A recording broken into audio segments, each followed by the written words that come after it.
कहानी की शुरुआत में हमें दिखाया जाता है कि अब अमेरिका सोल्जर्स को हटा करके उनकी जगह पर रोबोट्स को रखने वाला है। रोबोट्स को रखने का फायदा यही है कि अब इंसानों की मौत नहीं होगी। वैसे इन रोबोट्स को कुछ इस तरीके से बनाया गया है कि ये अपने दुश्मन को पहचान सकते हैं। अपने दुश्मन को देख करके जब इन्हें खतरे का एहसास होता है तब ये लोग गन से उन्हें शूट करते हैं। बिना खतरे के ये लोग कोई एक्शन नहीं लेते हैं। तभी हम यहाँ पर कुछ लोगों को देखते हैं जो कि खुद को मारने के लिए बाहर निकलने वाले थे। इनका मकसद था कि खुद को मारना और सीसीटीवी कैमरे में खुद को दिखाना ताकि ये लोग रोबोट्स को हटा सके। जैसे ही ये लोग बाहर हमला करने के लिए आते हैं तभी सभी रोबोट्स इन लोगों को संभाल लेते हैं। यहाँ पर किसी को कोई चोट नहीं आती है क्योंकि रोबोट्स ने सब कुछ संभाल लिया था और ये सब कुछ न्यूज पर कवर हो रहा था। यहाँ पर सीन कट होता है और हमें डिट्रॉइट पुलिस हेडक्वार्टर को दिखाया जाता है। यहाँ पर हमें कैरन डीन को दिखाया जाता है जो कि पुलिस ऑफिसर्स की चीफ है। एलिस से बातचीत करने के लिए वो उसे अपने पास बुलाती है। यहाँ पर हम डेनियल और जॉन को भी देखते हैं। वैसे ये लोग भी पुलिस के साथ में काम करते हैं लेकिन एलिस को लगता है कि ये दोनों दुश्मनों के साथ मिले हुए हैं। इन दोनों के चले जाने के बाद एलिस अपने चीफ को पिछली रात हुए घटना के बारे में बताता है। दरअसल पिछली रात में एलिस अपने दोस्त लुइस के साथ कुछ गन्स को खरीदने के लिए गया था। जेरी नाम का बंदा जो इन्हें गन बेच रहा था उसके पास कुछ इलीगल गन रखा हुआ था। गन्स को देख करके एलिस जेरी से पूछता है कि तुम किसके लिए काम करते हो। जेरी अपनी जान बचाने के लिए इन लोगों को बताता है कि वो वेलन के लिए काम करता है, ये गन उसी ने दिया है। इसके बाद एलिस जा करके जब अपने एविडेंस रूम में चेक करता है तब उसे वहाँ पर वो गन नहीं मिलती है, जिससे एलिस समझ जाता है कि कोई है जो हमारे ही गन्स को वेलन को बेच रहा है और उससे मिला हुआ है। सच्चाई का पता लगाने के लिए एलिस और लुइस कुछ घर खरीदने के लिए वेलन के पास जाते हैं, लेकिन उसी समय वेलन के पास कॉल आता है और उसे मालूम चल जाता है कि जिनके साथ वो डील करने वाला है वो पुलिस वाले हैं। इसीलिए वेलन तो यहाँ से भाग जाता है लेकिन अब उसके आदमी लोगों के साथ इनकी फायरिंग शुरू हो जाती है। वैसे शूटिंग के दौरान एलिस बहुत से लोगों को मारता है लेकिन इस बीच एक गोली जा करके लुइस को भी लग जाती है, जिसकी वजह से वो जख्मी हो जाता है और उसे वो हॉस्पिटल में एडमिट करता है। अब इसके बाद एलिस अपने चीफ से पूछता है कि जब हमारे पास उनके खिलाफ में सबूत है तो हम उन्हें गिरफ्तार क्यों नहीं कर रहे हैं। जिसके बाद चीफ कहती है कि हम शक के दायरे में रह करके किसी को गिरफ्तार नहीं कर सकते हैं। खैर अब इसके बाद हमें ओमनी कॉर्प हेडक्वार्टर को दिखाया जाता है। दरअसल ये वो जगह है जहाँ रोबोट्स को बनाया जाता है। यहाँ पर हम रेमोंड को देखते हैं जो कि रोबोट्स को बनाने में पूरा इन्वेस्टमेंट कर रहा है। सिर्फ वो इन्वेस्टमेंट कर रहा है, मेन सहयोग डॉक्टर डैन का है। वो रोबोट को इस तरीके से बनाता है जैसे कि एक इंसान, लेकिन इंसान और मशीन में काफी फर्क होता है। यहाँ पर रेमोंड डैन से कहता है कि मुझे एक ऐसा रोबोट चाहिए जो बिल्कुल इंसान की तरह दिखता हो और लोग उसे पसंद करें। डेनियल और जॉन ये दोनों आकर के वेलन से मिलते हैं और उससे कहते हैं कि तुम्हें एलिस को रास्ते से हटाना होगा। अगर तुम उसे रास्ते से नहीं हटाओगे तो हमारा काम पूरा नहीं हो पाएगा। सीन कट करके हमें एलिस को दिखाया जाता है जो अपने दोस्त लुइस से मिलने के लिए गया था। वो लुइस से कहता है कि फिक्र मत करो, तुम जल्द ही ठीक हो जाओगे। एलिस जब घर आता है तब हम क्लेरा और उसके बेटे डेविड को देखते हैं। एलिस जब अपने बेटे को सुलाने के लिए कमरे में जाता है तभी अचानक से उसकी कार आवाज करने लगती है। कार की आवाज को बंद करने के लिए वो चाबी को लेकर के बाहर जाता है और जैसे ही गेट को खोलता है तभी एक जोरदार धमाका होता है, जिसकी वजह से एलिस का पूरा शरीर जल जाता है। बेड पर उसकी हालत ऐसी हो गई थी कि वो जीने की हालत में बिल्कुल नहीं था। जब ये केस डैन के पास जाता है तब वो क्लेरा से कहते हैं कि अगर तुम चाहो तो तुम्हारा पति एक रोबोट के अंदर जीवित रह सकता है। अगर तुम अपने पति को जीवित रखना चाहती हो तो तुम्हें ये फैसला लेना होगा। दोस्तों अब यहाँ पर सीन कट होता है और हमें 3 महीने बाद एलिस को दिखाया जाता है जो अपने दोस्तों के साथ पार्टी कर रहा था। जब वो अपनी बीवी के साथ डांस कर रहा था तभी अचानक से सब कुछ बदलने लगता है। अगले ही पल वो एक लैब के अंदर आकर के पहुंच जाता है। दरअसल कुछ समय पहले जो हमें दिखाया जा रहा था वो एलिस का एक सपना था।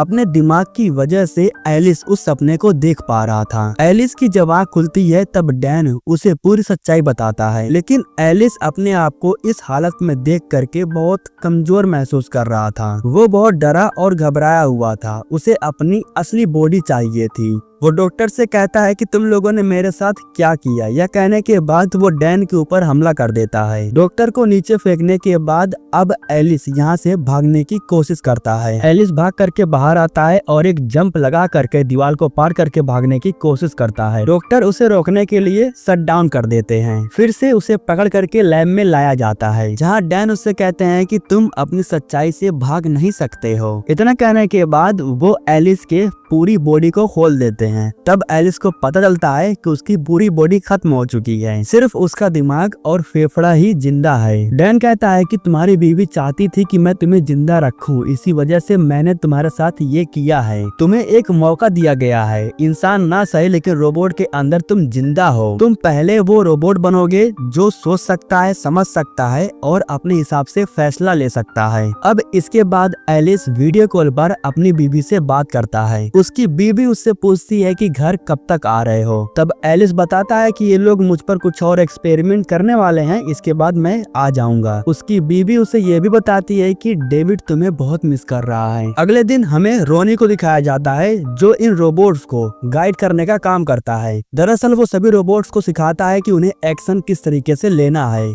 रोनी देखना चाहता था कि उसके रोबोट में और एलिस में क्या फर्क है। इनके ऊपर टेस्ट करने के लिए वो अपने रोबोट को और एलिस को एक कमरे में भेजता है, जहाँ इन्हें एक मिशन को पूरा करके बच्चे को बचाना था। इन दोनों में फर्क सिर्फ इतना था कि जो मशीनी रोबोट था वो सीधा एक्शन लेता था, जबकि एलिस सिचुएशन के हिसाब से एक्शन लेता था और इसी वजह से वो मशीनी रोबोट से थोड़ा स्लो था। अब इन सभी वीडियोस को जब रेमोंड देखता है तब वो खुश नहीं होता है। उसे रोबोट के अंदर इंसान तो चाहिए था, लेकिन ऐसा नहीं कि वो सोच समझ के और धीरे धीरे काम करे। रेमोंड चाहता है कि इंसानी रोबोट भी असली रोबोट की तरफ सीधा एक्शन ले और डायरेक्ट काम करे। वो डैन से कहता है कि तुम्हें एलिस को उस लायक बनाना होगा ताकि वो भी फास्ट काम करे। अब इसी वजह से डैन एलिस के दिमाग में कुछ छेड़खानी करता है और उसके सूट को चेंज करता है। रेमोंड के कहने पर उसके सूट को ब्लैक कर दिया जाता है। चेंजेस होने के बाद ये लोग इस बार एलिस के ऊपर टेस्टिंग करने के लिए उसे अपने साथ ओमनीकॉर्प टेस्टिंग फैसिलिटी में लेके आते हैं। यहाँ पर एक तरफ था रोनी, जो कि अपने सारे रोबोट्स के साथ में खड़ा था,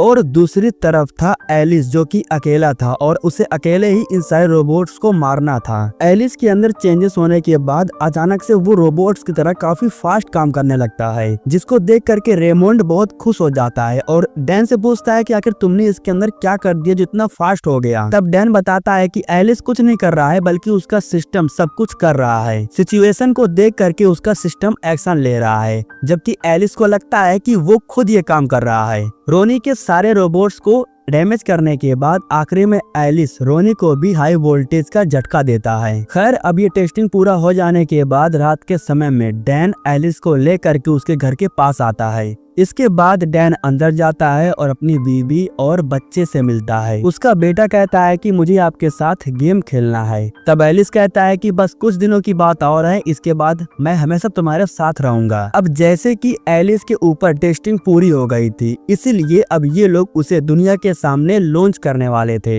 एलिस को बाहर लाने से पहले डैन उसके दिमाग में लगभग 600 से ज्यादा क्राइम सीन के फुटेज को उसके अंदर अपलोड कर रहा था। इतने सारे क्राइम सीन को देखने के बाद एलिस अपना आपा खोने लगा था। इन फुटेज में जब वो अपना एक्सीडेंट होता हुआ देखता है तब वो खुद को संभाल नहीं पाता है। उसे सदमा लगता है और उसका दिमाग काम करना बंद कर देता है। ये सारे फुटेज और वीडियोस उसके दिमाग के ऊपर हावी हो रहे थे। इसी वजह से डैन उसके टोपा माइंड को 2% पर सेट कर देता है, जिसका मतलब था कि वो पूरी तरीके से रोबोट बन गया। इसी वजह से जब उसे बाहर लाया जाता है तब उसके बीवी बच्चे सामने खड़े थे, लेकिन वो उन्हें पहचान नहीं पाता है। बाहर आने के बाद एलिस सभी लोगों को स्कैन कर रहा था। इस दौरान वो एक बंदे को देखता है जो कि एक क्राइम सीन में शामिल था, और उसकी हिम्मत तो देखो, वो लोगों के बीच में आकर के खड़ा हुआ था, उसे कोई डर नहीं था। वो बहुत खतरनाक मुजरिम था और एलिस बड़े ही आराम से उसे पकड़ लेता है। रेमोंड को जब पता चला कि एलिस पूरी तरीके से रोबोट बन चुका है तब वो बहुत खुश था, क्योंकि उसे रोबोट के अंदर इंसान चाहिए था और उसे मिल चुका था।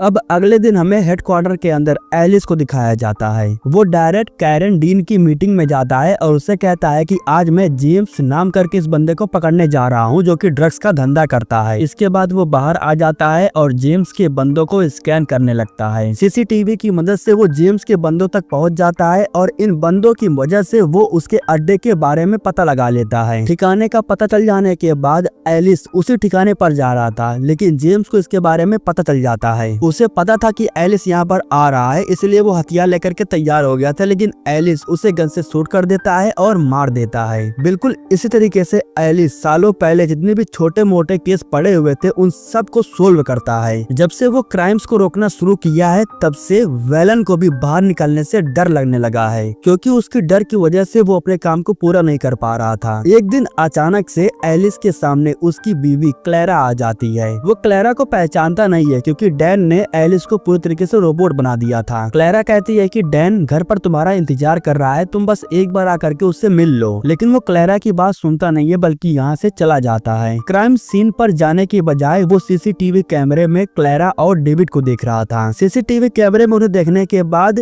एलिस सीधा अपने घर पर जाता है। फिलहाल इस समय उसे नहीं पता है कि ये उसका घर है, लेकिन एलिस यहाँ पर आता है, रुकता है और सारी चीजों को स्कैन करना शुरू कर देता है और इस तरीके से उसे मालूम चल जाता है कि किस तरीके से उसका एक्सीडेंट हुआ था। एक प्रकार से मैं आपको बताऊं तो वो अपने ही केस को सॉल्व करने की कोशिश कर रहा था। इस तरीके से उसे मालूम चल जाता है कि क्लेरा और डेविड उसके बच्चे हैं। ये चीज देख करके डैन को भी बहुत हैरानी हो रही थी। एलिस को जब मालूम चलता है कि उसके मर्डर के बाद उसका मेन सस्पेक्ट वेलन है, तब वो उसे ढूंढना शुरू कर देता है। सीसीटीवी कैमरे की मदद से एलिस को मालूम चलता है कि जेरी वेलन के लिए काम करता है। अगले ही पल एलिस उसके पास पहुंच जाता है और उससे पूछता है कि वेलन कहां पर मिलेगा। अपनी जान बचाने के लिए वो एलिस को बता देता है कि वेलन उसे कहां पर मिलेगा। अब वो वेलन के बहुत करीब पहुंचने वाला था। उसी समय वेलन के पास कोई कॉल करता है और उसे बता देता है कि एलिस उसके पास जा रहा है, जिसके बाद वेलन भाग करके बाहर जाता है और अपने सभी आदमियों के हाथों में गन थमा देता है। वेलन जैसे ही जाकर के लाइट को बंद करता है तो उसी समय एलिस की यहाँ पर एंट्री होती है। एलिस इन लोगों को लगातार गन से शूट करता है और सभी लोगों को मार देता है।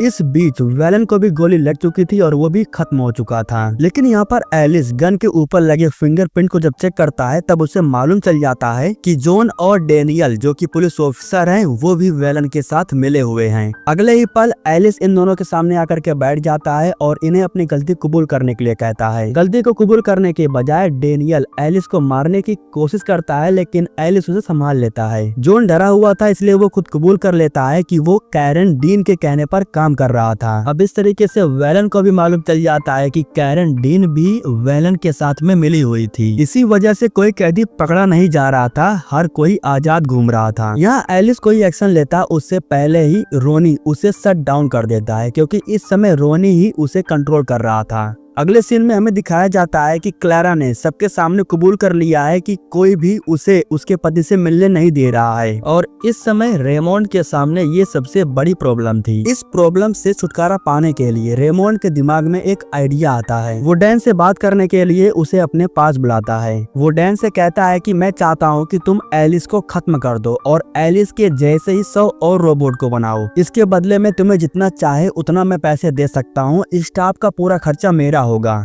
जिस पर डैन कहता है कि ठीक है, मुझे कोई प्रॉब्लम नहीं है। यह कहने के बाद डैन यहाँ से चला जाता है। इसके बाद रेमोंड क्लेरा को अपने पास बुलाता है और उससे कहता है कि हम तुम्हारे पति को ठीक करने की पूरी कोशिश कर रहे थे, लेकिन उसके दिमाग में एक प्रॉब्लम आने की वजह से हम उसे नहीं बचा पाए। इतना सुनने के बाद क्लेरा के पास कहने के लिए कोई शब्द नहीं था, वो शांत बैठी हुई थी। इधर हम देखते हैं कि डैन अपने एक असिस्टेंट के पास कॉल करता है, जिसके बाद वो सोल्जर का ध्यान भटकाती है और इस तरीके से डैन उस कमरे में चला जाता है जहां पर एलिस को रखा गया था। वो एलिस के ट्रांसमीटर को निकाल देता है, जिसकी वजह से एलिस स्टार्ट हो जाता है। सोल्जर इनके ऊपर हमला करते उससे पहले ही एलिस उन्हें खत्म कर देता है। फिर डैन बताता है कि मैंने ट्रांसमीटर को निकाल दिया है, अब तुम्हें कोई कंट्रोल नहीं कर सकता है। रेमोंड ने तुम्हें शट डाउन किया था और वो तुम्हें खत्म करना चाहता है। यह सुन करके एलिस बहुत गुस्सा हो जाता है और रेमोंड को मारने के लिए यहाँ से निकल पड़ता है। सीसीटीवी की मदद से वो उसकी लोकेशन को फाउंड करता है और सीधा ओमनी कॉर्प के हेडक्वार्टर पर पहुंच जाता है। वैसे हेडक्वार्टर के नीचे कुछ रोबोट थे जो एलिस के ऊपर बहुत ही बुरी तरीके से हमला कर रहे थे। वैसे एलिस कुछ रोबोट्स को मार तो देता है लेकिन इस बीच वो जख्मी भी हो जाता है। उसी समय उसे बचाने के लिए लुइस अपनी टीम को लेकर के आ जाता है और वो रोबोट के सामने जाकर के खड़ा हो जाता है। उसे पता था कि नियत्ते आदमी को देख करके रोबोट गन नहीं चलाएगा। रेमोंड को भी मालूम चल गया था कि एलिस यहाँ पर पहुंच चुका है, इसलिए वो उसकी बीवी और बच्चे को लेकर के टेरेस पर चला जाता है। दरअसल ये लोग हेलीकॉप्टर के जरिए यहाँ से भागने वाले थे, लेकिन जब हेलीकॉप्टर वाला यहाँ पर आता है तब वो एलिस को देखते हैं और उसे देखने के बाद यहाँ से चले जाते हैं क्योंकि उसके हाथों में गन था। जब एलिस यहाँ पर आता है तब वो अपनी बीवी और बच्चे को यहाँ से दूर जाने के लिए कहता है। रेमोंड कहता है कि तुम अभी भी कुछ नहीं कर सकते हो क्योंकि तुम्हारा पूरा सिस्टम मेरे कंट्रोल में है। एलिस अपनी गन चलाने की पूरी कोशिश तो कर रहा था लेकिन वो अपने गन को उठा नहीं पा रहा था